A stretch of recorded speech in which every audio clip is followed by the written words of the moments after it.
Hey everyone, welcome back to the Human Factor. I'm Mike Letschin, and I'm here with actually a couple guests today. One outside guest, and then I'm going to be joined also by my colleague Patrick Redknap. So today we're going to do things just a little bit different than we had in the past, with talking about some compare and contrast about how things are impacted in the U.S. as well as internationally from what we've seen so far, and have the impact that it's had on the pandemic, on basically everyone's life, especially those that have had a major impact from things like unemployment or a downsizing, and what they need to do, how they need to react to it, some tips, some things we found. Kathryn, I'll have her introduce herself in a minute here, that's joining us, has walked through a lot of this and can give a little bit of the things that she's seen. And then Patrick will chime in with what we're doing. So first off, welcome, Patrick. Thanks for joining me today. And Kathryn, thank you so much for joining us. Maybe give the audience a little bit of heads up on who you are, kind of what your background was, and what led you to kind of where you're at now and some thoughts in your head. Well, so thanks for having me. My name's Kathryn Morgan. What I have done in the past is my job specifically has been to help cities with their economic impacts. Well, given the turn of events with coronavirus, the economic impacts for multiple cities, it's just not there. That's one of the first industries that was ultimately impacted. So essentially my job was completely eliminated. So I have been forced to pivot, reinvent myself in all the wonderful ways and navigate the systems that we have currently for unemployment and just kind of looking through what's next. So, and you really were not, I mean, obviously this came out of the blue for all of us, okay. But I mean, dealing with cities and the economic impact you've had for them and working with that was primarily trying to get businesses to come in and conferences and things like that, or exactly. I know you're based in DC, so you have some impact with people around Capitol Hill as well. How's that? Absolutely. Kind of define that a bit more. My specific role was to bring in meetings or just kind of help people with whatever partners in whatever city we would potentially have, whether it be small business to museums to let's look at Orlando for a second, where it's okay, bring people in to go to Disney. So it goes to larger scales like that, even where it's just showing there's tax and tourism dollars that are to be had and how important they truly are for so many states and cities. And as far as how many people are actually employed by those positions. Do you expect those positions will end up, that type position you have will end up coming back again in some time? Or are you expecting that's going to be one that's probably going to be gone for a while, hence some pivoting? I think it's mostly going to be a long pivot, but I do think eventually they would and could potentially come back. However, having large gatherings, travel in general, where it's there's got to be a level of comfort when especially you look at, there's other countries that certainly don't want U.S. citizens traveling to them versus we're trying to kind of, I guess, mediate kind of what we have going on here as well. But long haul, I'm thinking it could be 5-10 years before something really truly would happen where this position would actually effectively come back. I know certain cities were hit a lot harder than others. So I guess everything must be pretty fluid for the whole situation right now anyway, where it comes to that, and no one can really define in concrete what their requirements are at the moment anyway. So with that, Kathryn, the kind of once this kind of hit, what was the kind of the chronological? What was your kind of steps you had to, the first few steps, the first couple things you had to address, and we can see how that is the same or different from maybe in the UK? Exactly. So depending on how your situation happened, my suggestion would be, all right, talk to a good employment attorney if you can, because they can potentially help you navigate what your organization, what your rights are as an employee itself, And then the next steps would be, okay, file for unemployment. You've been paying into that system for so long. You have to take advantage of certain things that are available, but also navigating what are resources for you. And that is something that is not as easy as you think it could be, because you have websites that certainly aren't as robust as you would certainly hope. You have basically dinosaur systems. The technology that a lot of these cities have and states they need a huge overhaul, because obviously the mass numbers that we had just can't handle those types of numbers coming in. So there's people that had, like, I know in states like Florida, Texas, California, that they were having to call at like 3 a.m. in the morning trying to just get approval. However, luckily, for whatever reason, DC, it was pretty simple in DC as far as like the approvals came out quickly, and just understanding that you still have to pay taxes on unemployment when you do receive it, and just navigating the fact that you do have to file weekly, just certain things that you don't understand or that you've never come up against in the past.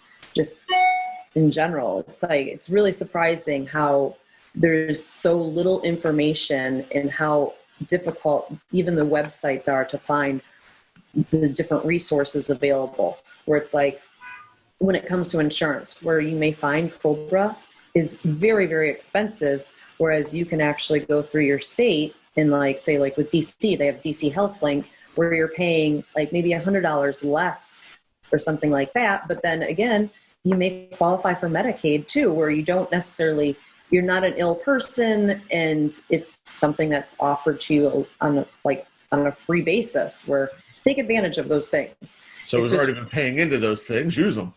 Exactly. Where it's like, and also a lot of people get confused with Medicaid and Medicare. Like, Medicare is for the senior citizen, where Medicaid is just for the general public that fall into that poverty level, where, fortunately now I fall into a poverty level, but well, when there's no paycheck coming, that happens. Exactly. You have to utilize your resources and be resourceful. And, that's where that whole pivot comes in, where it's like, you have to use your logic and be realistic.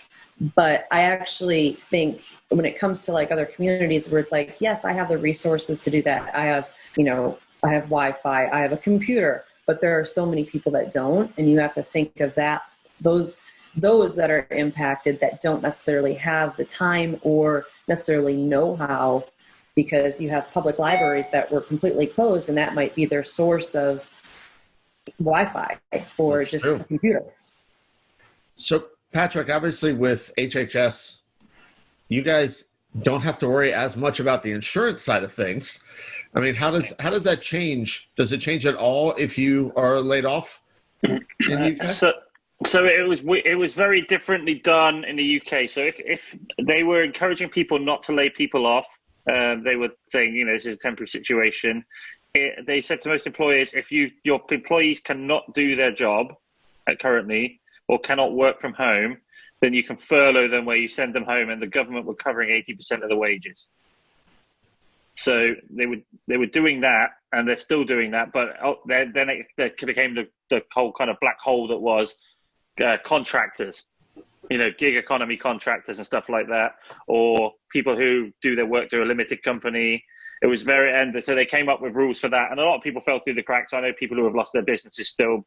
They were giving businesses loans, but still not everyone qualified. But as far as an actual individual employee itself, you could, if you were laid off before they introduced these rules, very much you had to sign on for unemployment here, or there's also state benefits that you can apply for as well that would enable you to get a minimum income. But otherwise, most I know people who were laid off, and then currently then they brought in the furlough system with the 80% salary input from the government, where people were then able to actually be rehired by the company and then or not officially taken off the books as such. So where in the US they passed a stimulus package per se, as it was coined, or multiples, and some of that included loans to businesses, some of that included some individual things. You guys had that across the board, basically, of the 80%. That was the stimulus was provided by the government. Yeah, that's for direct employees, and it did cover a majority of workers. Obviously some people I know it didn't get done. There was anyone who was a contractor basically didn't get even addressed until I think it was June. So they had to hold tight until June basically, and then they would be contacted if they were eligible. So not everyone got hit by it, but it definitely covered a lot of the general public who couldn't do their job. So I know one of the issues that Kathryn mentioned was in some areas, potentially some communities, that there wasn't access, people don't have access to be able to even do the application side of things, much less spend the time finding all the different pages. Excuse me. So was that, do you see that that's an issue, or is it pretty much that the businesses handled it and people didn't have to go individually find it? I'm curious to do that compare and contrast between kind of what could be helped and could be done better on one side or the other. So I got, if you could work from home, it was the companies really had two options. It was either have your employees work from home, or you are furloughed and you're not working from home, but you're still receiving 80% salary. And a lot of companies topped it up to 100%. So there's still people now who haven't worked for nearly 4 months and are just sitting at home getting their regular paycheck. Which is which is a very, very nice vacation. But, and I know some people who are using it to learn and to do their houses up and stuff like this. But, there was a lot of people who the company said, right, well, we're going to have to send you a computer. We're going to have to sort you out with whatever you need to work. Because for some companies, it was still a lot easier for them to, instead of applying through the job furlough system, to front the money up and actually, equip everyone to work from home. But then they received a problem, which was there's a shortage of technology. Like people were having trouble getting laptops. They couldn't get printers. They all got bought out. Well, I know webcams here became crazy. The price for a webcam that was like $30 US. All of a sudden, those same $30 webcams were like $95 when I went to look at a new webcam. I was like, I just saw this thing 2 months ago. It's absurd. Yeah, my printer broke and I had to pay like double the price I usually would just to get one.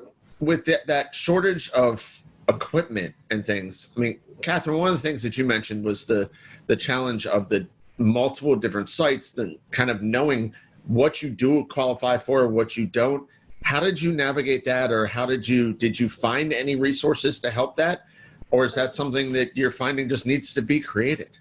It's actually something that needs to be created. So there needs to be, it's kind of like getting people registered to vote. Like it's similar to that, where people just don't understand it because it's not something that they're researching on a daily basis, where it's like, it just became a lot of reading and talking to other people that were potentially going through the same thing. And every state's different. That's what's really like, that's what really kind of actually is unfortunate, because having every state that's different, but then also like as the government was passing bills, having to read all those bills and seeing what, if anything, if you qualify for additional like funding, or like if you're in the same boat, like where your organization is applying for the Paycheck Protection Program. However, depending on if it's like a 501c3 or a 501c6, depends on if it's a grant, a loan, like there's all these different things that kind of came into play, where it's like an ordinary person might not necessarily want to research it and understand and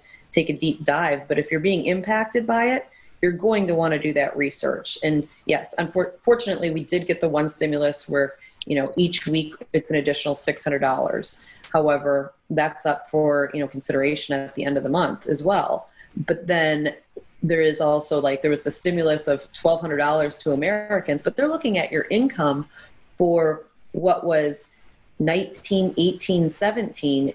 And if you made over $100,000, you're not going to get that stimulus. So it's like, therefore, majority of the people that were either furloughed or laid off just simply, they just didn't qualify for those things. And that's just in addition to every other impact. But now I think there's a lot of systems that they went into place where it's like, I know some cities did protection against evictions. So you have the multitude of resources and reading that you actually have to do it's quite extensive. And so it's like you almost need somebody, like it would be great if, like, say, Society of Human Resources Management had this information and could collectively help you with it, but they don't. Like, it's not something that they're focused on helping with, even though each organization has somebody that's in HR. Well, there's always that debate of who's HR there for, to protect the employees or the company. Exactly. And it should be, we're all human, we should protect each other. I mean, I'm not saying one or the other for anyone on HR listening. I'm just saying that has been said. I'm not saying anything against it. I just think it's like another area of expertise, perhaps. So Patrick mentioned that it was a different for contractors was a big issue. And I know that's something that I've seen. My wife's a contractor, so really she has very little protection with this. Gig economy employees are even less at this point. I mean, you only got lucky if you were a decent, like, DoorDash driver that people were still ordering food. But outside of that, I mean, what kind of things have you seen in your research that even that's a big portion of the economy now, especially for the lower age brackets, I think. Did you see anything that really had an impact and that could help there? I guess, okay, so depending on what it is, like, as far as that was the one area that it's like you kind of skim over things where you're like, all right, so for a contractor, they actually had to go back through and interview you. So a lot of everything, if you filed through your state or city or whatever, everything was put on pause and you had to, like, confirm you had to do extra steps. However, there are certain contractors that were just like, all right, I'm just not going to do it. So you got to think of how are numbers related to what actually people had the, I guess, attention span to go through and file. Because there's still a lot of people that still haven't gotten their benefits starting from back in April. So I don't. One of the crazy things on that I heard was those interviews, they didn't just have to interview you, they had to interview the company. Yeah. So and restaurant employees, when restaurants were closed, nobody was answering a phone at a restaurant to verify your employment. Like, nobody was going to be able to get that. Exactly. And so, like, I have a friend that it was at the beginning of May and he still hasn't gotten any payments. So they'll definitely owe him back pay, but he's been, weekly on hold with, the unemployment office just, for the other day, he said he was on hold with them for 6 hours. So you just have to have patience and you have to work within their system. So it's not that I'm going to say our system's 100% broken. I just think there's a lot of room for improvement and how you get to that point. And we certainly don't want unemployment numbers the way they ever were. Like, we don't want that many people filing for unemployment ever again. But worst case scenario, you need to be prepared for that. You can't have dinosaur systems out there trying to keep up with people that are, like jackrabbits. Well, we're saying we don't want it, but it's something like 23 states are pulling back or slowing down their reopening. So those states are going to have more unemployment numbers. I mean, just because everyone was like, oh, the new unemployment numbers are up today. That's not a thing. Like, that's not reflective of what, like, last week was or 2 weeks ago. That's just like, oh, in general, because right now everybody's closing again. So guess what? Our numbers next week should reflect that. And there are a lot of people that did go back to work. They're, taking pay cuts. That's the other big thing. There's a lot of big pay cuts within organizations where, especially some of the people I work with, where they're saying, oh, okay, you're going to get a pay cut, or we're not giving pay cuts, but you have to use your PTO on Friday. So it's like, well, that's coming from another pool. Like, that's already accounted for. Like, that doesn't, like, you're still taking a 20% pay cut. Yeah, we've actually, in tech, we're seeing a lot of companies that are either they've done some layoffs, and we're seeing other companies that are doing kind of rotating furloughs. So the entire staff may be taking a week furlough, but they rotate it that it's through a 3-week period or through a 4-week period or whatever, so that it's not everyone off in the company all at the same day. But that's got to impact productivity so badly. Well, what was Joe working on over here? I have no idea. Exactly. So, Patrick, what else in the UK have you seen that has been a challenge for people as they're kind of getting through this? Obviously, contractors you mentioned, but it seems like the systems are a big issue right now in the US, and because it's so different per state. Yeah. What are you seeing over there? It's there's still a big problem here anyway, with a lot of people being left out, and also trying to actually navigate the way that they're addressing limited companies, self-employed people. All of that is very, very much hit and miss with people, and finding a one-hit solution that's going to cover everything is a completely different thing. And the fact that you were dealing with a lockdown situation, it was very unique. But now they're starting to ease stuff. Like they're talking about opening schools in September here. They are opening the pubs. I think it's this weekend, but only at the outdoor sections and stuff like that. We've never had to wear masks over here, which has never been instigated. I mean, it's something which they suggest, but they're only on pub. I think the only thing it's allowed is in public transport. You have to wear a mask, but So you don't. That's by state here. They have not mandated it on a national level. But yeah, as far as the actual employment goes, there's been a lot of firing and rehiring. So there's been people. Some companies have laid off like 1,200 people, and then they've rehired those same jobs in a different job description at lower salaries and stuff like that. Really? Yeah. I've heard of there's certain airlines in the UK, which I won't name, that I've been hearing about doing that. There's like one major airline in the UK. How are you not going to name it? Well, there's a few regional ones as well, but definitely there's companies that are doing that, and people aren't happy about it. So, Kathryn, looking at, you mentioned DC you thought was pretty simple once you found what you needed to apply for. Exactly. But then you mentioned you've had a friend that's been was hold for 6 hours. Was that DC? That was DC, unfortunately. So, but here's the thing, like early on, I will say the mayor of DC was amazing with trying to give like direction for people, but still you had to be able to navigate it. So I will say that part, that was early on. So it's like if you were paying attention at the end of March, maybe the first week of April, you could go back to those stories on Instagram or whatever resource you wanted to use. But like I've helped so many other friends now navigate through the system that it happened like later on for them, like in May. And I'm just like, all right, so this is kind of this is the steps. So it's basically, I have come up with like an 8-point step program, like that could potentially help people in the interim, but then every single state needs to have one of those things put together where basically if you can't get through to apply for unemployment, you're not going to get funds. Like I know people in Florida, it's been like, months since like they've been able to get on. They've been on hold for like 12 hours during a day. And it's like, eventually they just give up. I mean, at some point, well, I mean, why? What's the need for the phone calls if it's automated systems? It comes back to the automated systems in a lot of states were so inundated that those automated systems were broken. So it was only taking some information and collecting it, where there was so many like boxes that you weren't filled out that were just missing. And so they needed to call and talk to somebody.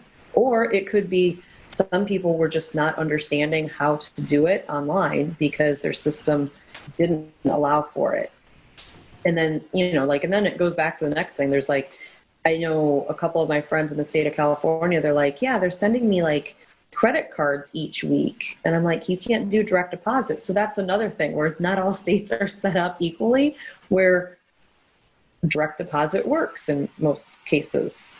So I know Maryland didn't used to be direct deposit. Maryland used to send you a debit card that every week they put the money onto that debit card.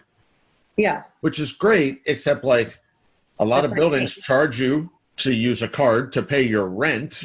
So I want it on this debit card, and then I'm going to pay extra now to pay my rent because it's coming off a debit or credit card. And Yeah. it used to be they sent you that card once. Yeah. If you ever lost that card, even if you went back to working and got unemployed again, you couldn't get a second card. Jeez.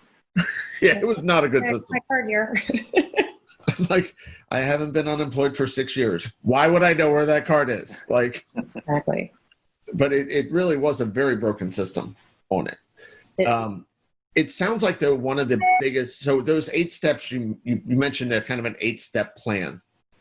Can you walk people through what kind of the high level of what those 8 steps are? Maybe that's a good way for us to kind of wrap up. So 8 steps, meaning basically it's like, all right, the initial impact. All right, kind of figure out your finances, what you need effectively to maintain yourself for the overtime or whatever. So cut out anything you need to. Second step, all right, figure out how to apply for unemployment. And then honestly, third step is figure out insurance, figure out if there's additional funding, especially that the government's passing, where like there's just all these different levels. But then like fast forward to the 8th step being basically don't forget to file every week, because it's not something you typically have to do. It's like doing your payroll every week if you have to do that. Just you kind of have to have that constant reminder. And if they don't take taxes out, make sure you're saving and putting money aside for taxes, because I think one of my friends that's in Virginia is like, they're not taking taxes out. And also there's something kind of interesting. This is actually a little tidbit, like in tri-state areas. So a lot of people that live in Virginia but worked in DC, they have to file through DC, not Virginia. Because they were employed in DC. Exactly. However, granted, I was employed through the state of Florida, I still filed through DC. So like it's not all systems are perfect. Interesting. But I think moving forward, I think there's got to be, there's certain ways to improve. And I think there's a lot of states, unfortunately, it's not coming from a federal directive, but state level, I think a lot of states are certainly improving their process just to make it a little bit easier and as well as they should. Well, awesome. So thank you so much for joining us, Kathryn. Patrick, thanks for jumping on in and some insight on that side. So as we wrap up, that is one more episode of The Human Factor. So thank you all for joining me, and we will be back next week with another episode.